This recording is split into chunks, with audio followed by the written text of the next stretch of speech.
নবীজির নামে দরুদ পড়লে লাভ না ক্ষতি? একবার পড়ছেন তো 3টা পুরস্কার পেয়ে গেছেন।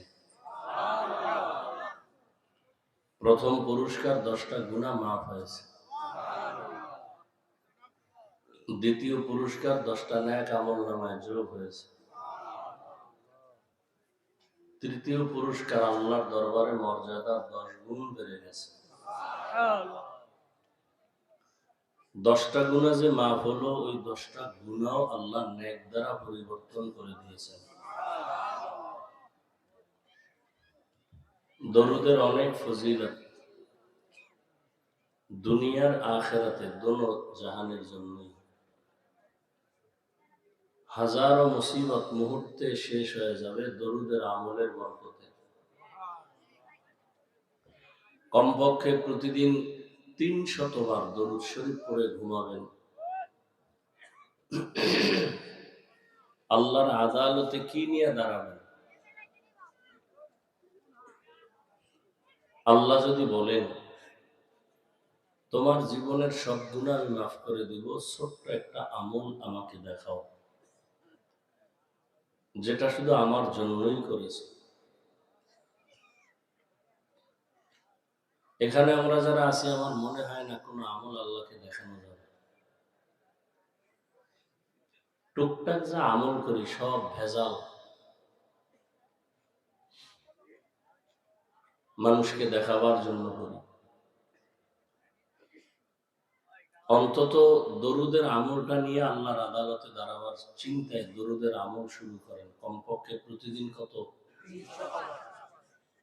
বিনা ওযুতে ঘুমের আগে বিছানায় বসবেন, অজু সহকারে একটানা 300 বার দরুদ শরীফ, সময় থাকলে নামাজে যেটা পড়েন এটা, সময় কম হলে এই সংক্ষিপ্তটা পড়ে ডান কাতে কিবলার দিকে চেহারাটা ঘুরে ঘুমাবেন। ইনশাআল্লাহ যদি কিসমত খুলে যায়, ঘুমের ঘরে রাসূলের সাথে মোলাকাত হয়ে যায়।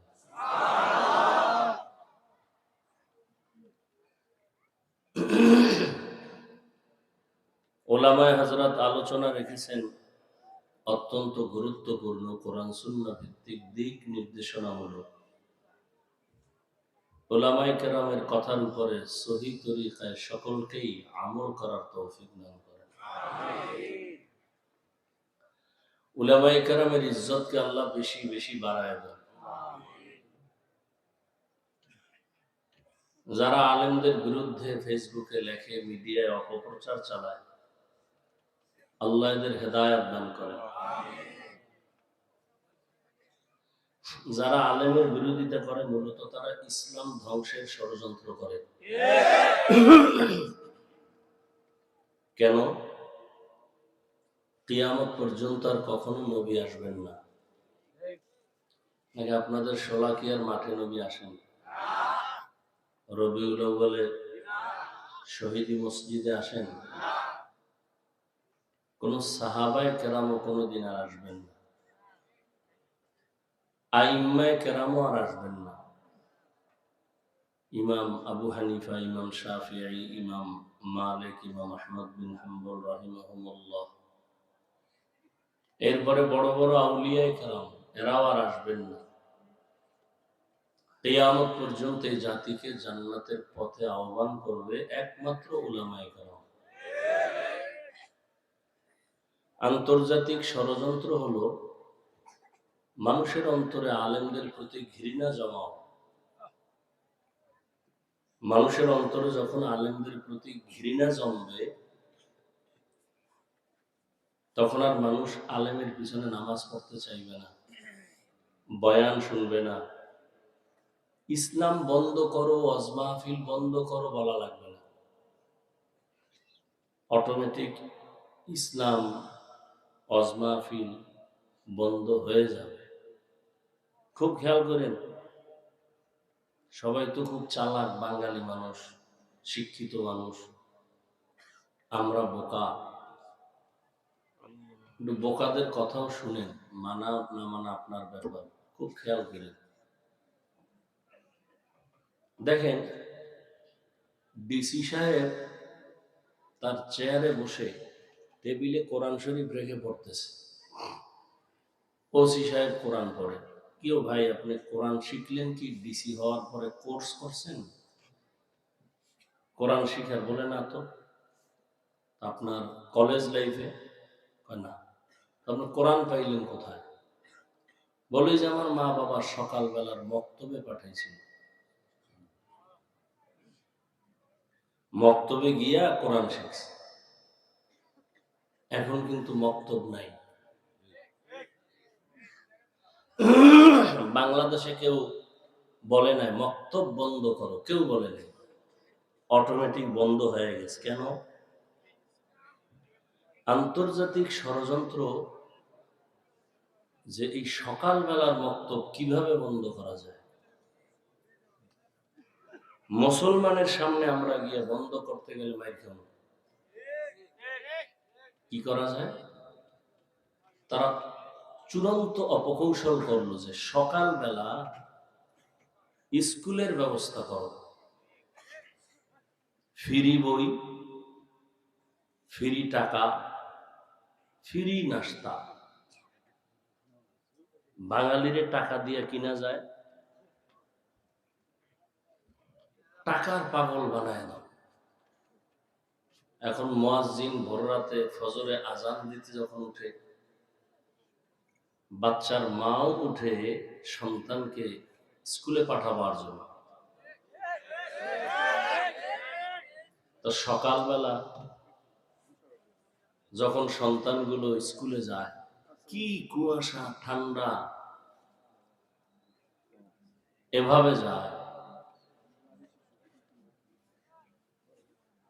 আর মক্তবের কোনো খবর নেই।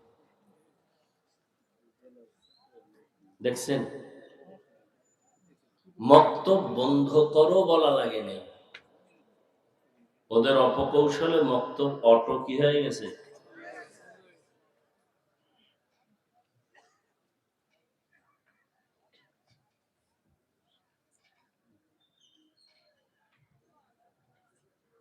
বুঝেন? বুঝেন কি বুঝেন? আলেমদের বিরুদ্ধে 2 কলম ফেসবুকে লিখবেন আর জুতার বাড়ি খাবেন জায়গায় জায়গায়। এই দেশে যত ঝামেলা দেখতেছেন শুধু আলেমদের সাথে বেয়াদবির কারণেই।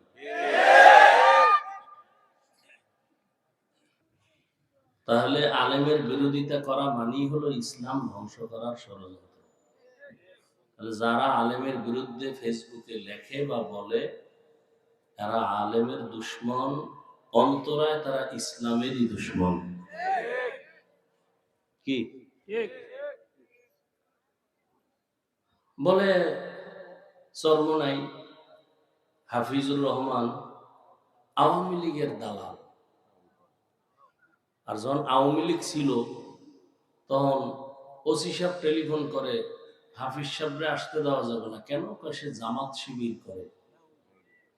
দেখছেন নি কারবারটা কেমন? তুমি যদি একজন আলেমকে এতটুকু মেপে ফেলো, তাহলে হাটহাজারীর হুজুরকে কি বলবা?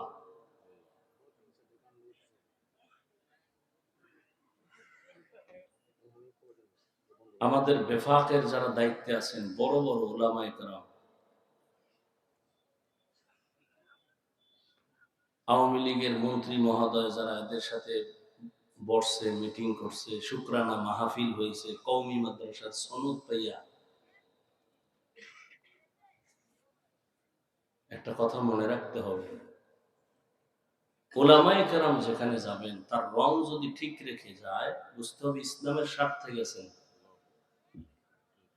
আলেম যদি বিএমপির কাছে যায়, কোনো কারণে তারা ডাকে, উলামায়ে কেরাম ইসলামের স্বার্থ ছাড়া যাবেন না।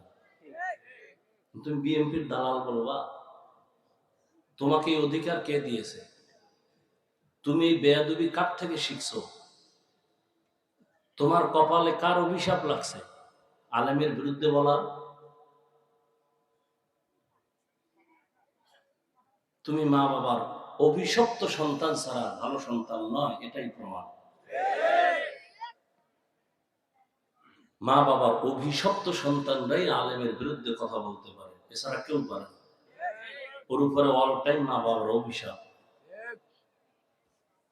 কখন চাকার তলে মাথা ঢুকে যাবে অনুভবও হবে না। তোমার দাড়ি নেই, টুপি নেই, নামাজ নেই, তুমি আলেমের ভুল ধরো, এই বেয়াদবির সাহস তোমাকে কে দিয়েছে? আলেমকে শোধরানোর জন্য আর নাই দেশে কেউ? তুমি কে?